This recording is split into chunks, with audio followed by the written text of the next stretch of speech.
Binabantayan pa rin po natin ang bagyong Helen na posibleng maglandfall sa lalawigan ng Cagayan ayon sa Pag-asa. Hindi direktang maapektuhan ng bagyong Helen ang Bicol Region pero makakaranas doon ng pag-ulan dahil sa hanging habagat na pinaiigting ng bagyo. Kaya naman naka-alerto na rin ang mga otoridad doon para maiwasan ang anumang sakuna.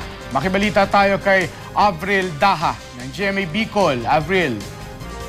Maki Mark, inalerto na ng Region 5 DRRMC ang Bicol Task Force para magbantay sa posibleng epekto ng bagyong Helen sa rehiyon. Nag-deploy na rin ng Disaster Risk Reduction Teams ang Naval Forces ng Southern Luzon. Naka-standby rin ang Philippine Air Force. May mga naka-deploy na rin grupo ang Army at Coast Guard. Inalerto na rin ng mga lokal na pamahalaan ang mga residente na maging handa, lalo na yung mga nakatira sa mga mamababang lugar, pati na yung mga nasa bulubunduking lugar. Patuloy rin na minomonitor ng Doppler radar ng Pag-asa sa Catanduanes ang dami ng ulan.